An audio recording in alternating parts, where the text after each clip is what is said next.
Welcome back, students. Let us continue with one more example on Laplace equation to find the value of capacitance.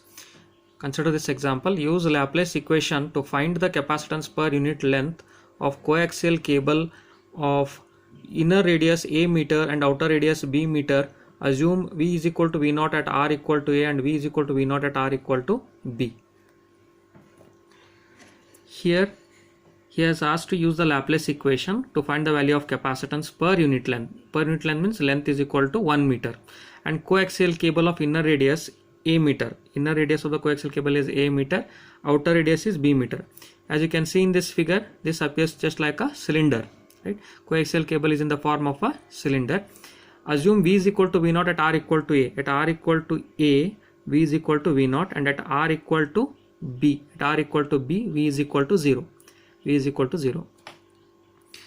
Coaxial cable is shown in above figure. Consider cylindrical coordinate system. Here we should not consider the spherical coordinate system, but it is cylindrical coordinate system because the coaxial cable appears in the form of a cylinder. So it is just like a cylinder. We have to consider the cylindrical coordinate system.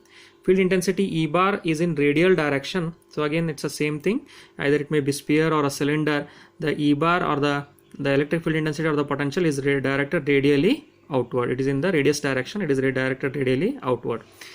It is directed radial direction from inner to outer cylinder. Hence V is a function of R only and not the function of phi and z.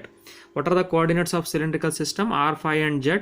So as the potential is the function of R, phi and z, but here as the potential varies only with respect to R, right, because it varies with respect to R only, so we are considering only R but not phi and z. Using Laplace equation, del square V is equal to 0. So del square V is 1 by R dou by dou R of R dou V by dou R plus 1 by R square dou square V by dou phi square plus dou square V by dou Z square, that equal to 0 because del square V is equal to 0. So this equation is the equation for del square V in cylindrical coordinate system. So that del square V is equal to 0. So I have equated this equation to 0 here.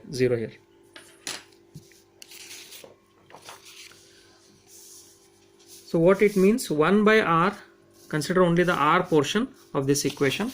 So in this equation you have to consider only the R portion, right? Only the R portion, that is 1 by R dou by dou R, R dou V by dou R. Only you have to consider only this portion. Fine. So 1 by R dou by dou R, R dou V by dou R equal to 0. That is dou by dou R of R dou V by dou R equal to 0 because V is a function of R only. V is a function of R, so R cannot be 0, so this term has to be 0. Dou by dou R of R dou V by dou R equal to 0, right? Integrate this.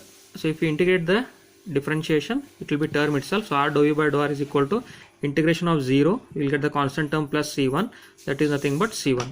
So dou V by dou R is equal to C1 by R. Take it as 1. Integrate again. V is equal to the integration of C1 by R plus C2.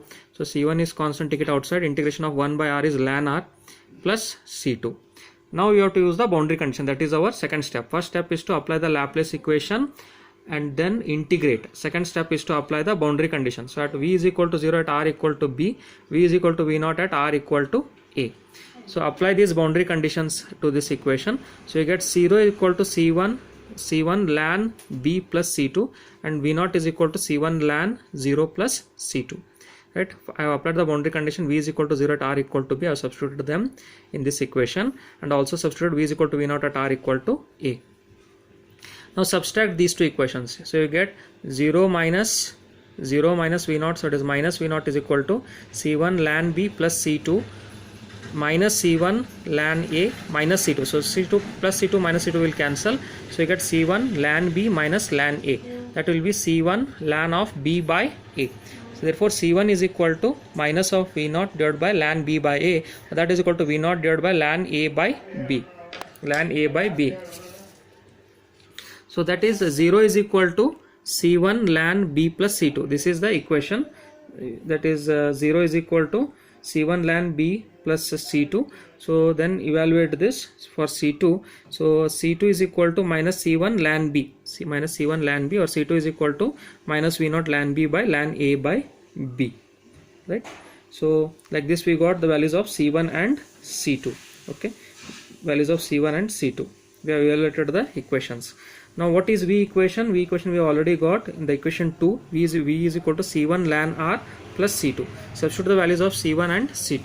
So that is V is equal to V0 divided by ln A by B ln R minus V0 ln B by ln A by B volts. So this is our second step, right? You applying the boundary condition. Third step is find the value of E. Once you find the value of E, so find E is equal to minus del V. So find the value of E. So E is equal to minus del V, that is minus dou V by dou R of AR bar. Here you will get only the dou V by dou R term, and the phi and Z term will be independent of phi and Z term because the V is a function of R only. So that is minus dou by dou R of this V is substituted here, V0 ln R divided by ln A by B. Okay, so this V0 ln B divided by ln A by B, this it is independent of this, so this will be eliminated, this term will be eliminated. So minus dou by dou R of V0 ln R divided by ln A by B AR bar.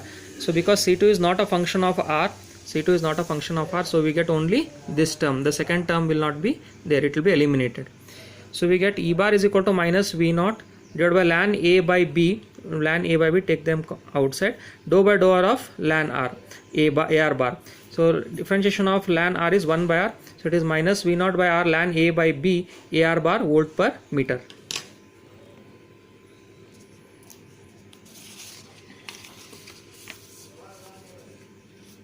So this is our third step. Once you find E, then go for finding D. So D is equal to epsilon E. D is equal to epsilon E, that is minus V0 epsilon divided by R ln A by B AR bar, or D bar is equal to V0 epsilon divided by R ln B by A AR bar coulomb per meter square. D bar is existing normal to the surface as per the boundary conditions. D bar is existing normal to the surface as per the boundary conditions. We have seen this in previous two examples. So therefore D will be equal to dn bar, that is nothing but rho s.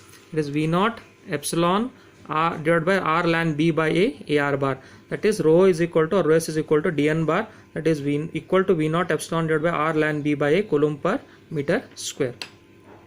So rho s exists on the entire surface area of the cylinder, of the inner cylinder. So here if you want to find the charge Q, right, if you want to find the charge Q, so he has asked, one is apply the Laplace equation to find the capacitance per unit length of the coaxial cable, right. So here you have to find the capacitance per unit length. So the charges exist on the entirely on the surface area of inner cylinder. On the outer cylinder it is exposed to air, so charges may be present or they may be evaporated, right, or they may be say discharged into the air. So here we get on the inner surface, so Q is equal to rho s into A, that is charge per unit area, Q by A into A and A will cancel, so you get only Q. So it is, this will be equal to, substitute here, that is rho s we have calculated, V0 epsilon divided by R ln B by A into area of the cylinder. Okay, area of the cylinder is given by, surface area of the cylinder is 2 pi r L. So substitute that 2 pi r L, R and R will cancel, so you get Q is equal to V0 epsilon 2 pi L divided by ln B by A coulomb. Q is equal to V0 epsilon 2 pi L divided by ln B by A coulomb. This is our fourth step. Once we have calculated Q, then and V, then go for calculating potential, that is C is equal to the capacitance, that is C is equal to Q by V. Potential difference between the two cylinders is V0, thus V is equal to V0 here, so C is equal to Q by V. Q is whatever you have obtained, V0 epsilon 2 pi L divided by ln B by A, fine, that divided by V0. So that will be, so if V0 and V0 will cancel out here, so you get C is equal to 2 pi epsilon L divided by ln B by A farad. So capacitance per unit length, he has asked to find the capacitance per unit length, that means length is equal to 1 meter, length is equal to 1 meter. So for length is equal to 1 meter, substitute L equal to 1 meter, capacitance per unit length, that is L equal to 1 meter, C is equal to 2 pi epsilon divided by ln B by A, because L equal to 1, that is farad per meter. So like this we have calculated the capacitance per unit length for the coaxial cable, This is our first example of the